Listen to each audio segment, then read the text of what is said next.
வணக்கம் பார்வையாளர்களே. ஜாதகமும் ஜோதிடமும் இந்த பதிவு உங்களை சிந்திக்க வைக்கும் ஒரு பதிவு. நாள்தோறும் நம்ம ஆண்ட்ராய்டு தொலைபேசியை திறந்தாலே போதும், பல ஜோதிட நிபுணர்கள் ஒவ்வொரு ராசிக்கும் நடக்க போகும் நல்ல பலன்களை அடுக்கிக் கொண்டே செல்கிறார்கள். உடனே கீழே கமெண்ட்ல ஒரு பதிவு ஒருத்தர், ஒரு ராசிக்காரர், நான் பிச்சை எடுத்துக் கொண்டிருக்கின்றேன், என்னையா இப்படி அடுக்கிக் கொண்டே செல்கிறீர்களே என்கிறார். ஆகையால் ஜோதிடர்கள் சொல்வது ஒரு பொதுவான பலன்தான். ஒவ்வொருவருக்கும் தன்னுடைய ஜாதக கட்டத்தில் என்ன அமைப்பு இருக்கின்றதோ அதன்படிதான் நடக்கும். பொதுவாக ஜோதிடர்கள் சொல்வதில் நல்ல பலனோ கெட்ட பலனோ 10% தான் நடக்கும்.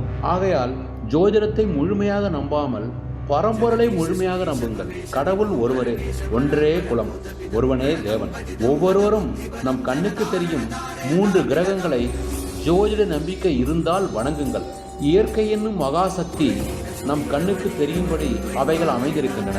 அவை சூரியன், சுக்கிரன், சந்திரன் 3ஐயும் நம் கண்ணால் பார்க்கலாம். தினந்தோறும் சூரிய நமஸ்காரம் அதிக பலனை தரும். 3ஆம் பிறை தரிசனம் அமோக பலன்களை தரும்.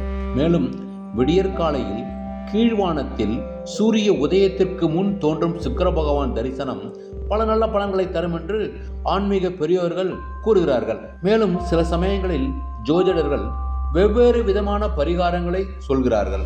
அவைகளை எல்லாராலும் கடைபிடிக்க முடியாது. ஒரு நடுத்தர குடும்பத்தை சேர்ந்த ஒருவர் சத்ரு சம்ஹார யாகம் செய்ய வேண்டுமானால் குறைந்தது 25,000 ரூபாய் செலவு செய்ய வேண்டும். சரி, வேறு என்ன வழி?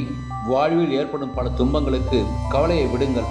சிவசக்தி அம்சமான முருகனை வணங்குங்கள். மேலும் சக்தி வாய்ந்த வேல்மாறல் மகாமந்திரத்தை பாராயணம் செய்யுங்கள். 48 நாட்கள் உணவில் உப்பை குறைத்துக் கொண்டு பாராயணம் செய்தால் உடனடி பலன் தரும்.